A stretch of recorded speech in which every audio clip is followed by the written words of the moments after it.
All right, welcome back. It is Thursday, and that means our veterinarian, Dr. Joe, is here to answer any of your pet questions this afternoon.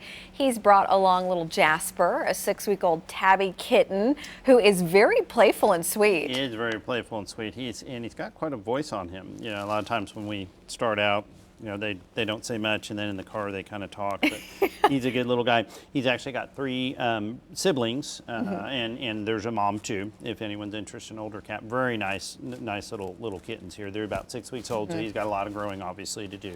Yeah. And but he's just a plain tabby. A lot of people say plain. I like this. Yeah, I think they're so cute. Everybody, has their favorite. Do all the siblings kind of look like him? More or less. There's a couple black and whites that are more black and white and kind of tabby, and then there's 2 of these guys that look like we kind of call them gray tabbies. Yeah. So, he just has the prettiest little face. Yep. Pet Adoption League. You can look them on the web, or they're at the clinic too. So. All right.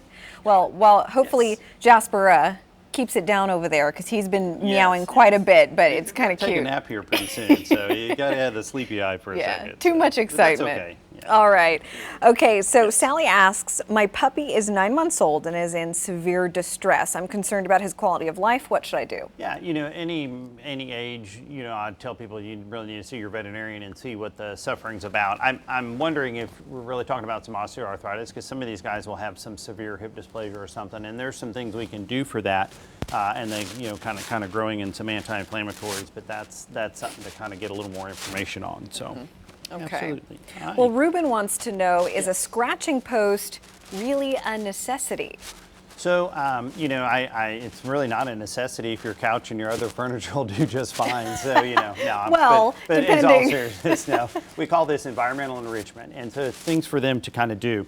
A lot of times when I'm in here, I'll take out my little leash. I left my cat toy in the car, so so I'm his environmental enrichment at the moment. But I would definitely get a scratching post. That's something that you get them to learn on, because sometimes we'll have cats that are 3 or 4 years old and they start scratching up stuff, and people are like, they never did this, and I'm like, well, I never, I never rode a bike or whatever. You kind of learn to do it, and that's not good. Yeah, it prevents boredom. Absolutely, that's for sure. Absolutely. So. Okay, we have a next one. It says, Nancy asks, how do I get my dog to have better dog-to-dog greetings? Yeah, a lot of dogs will show some aggression when they're meeting another dog, but there's a couple of different types of aggression, and you want to kind of talk to your veterinarian or trainer so you can identify it, because there's a difference between being, say, dominant aggressive and then also being submissive aggressive. And both of them have desensitization kind of in common. You want to kind of slowly get them up to speed on it, but then you want to do something different when they kind of start to show their aggression. So, but figure out which one it is first and go from there. And, man, sometimes that can be a very stressful thing for a pet owner. And never reinforce it. Don't tell them it's okay. You want to just pretend like it's an everyday event, just because a lot of times what will happen is you're saying it's okay, and for you and me, that I feel good about that. But for them, a lot of times it was okay what they're doing, which was being nervous, and so you're just reinforcing.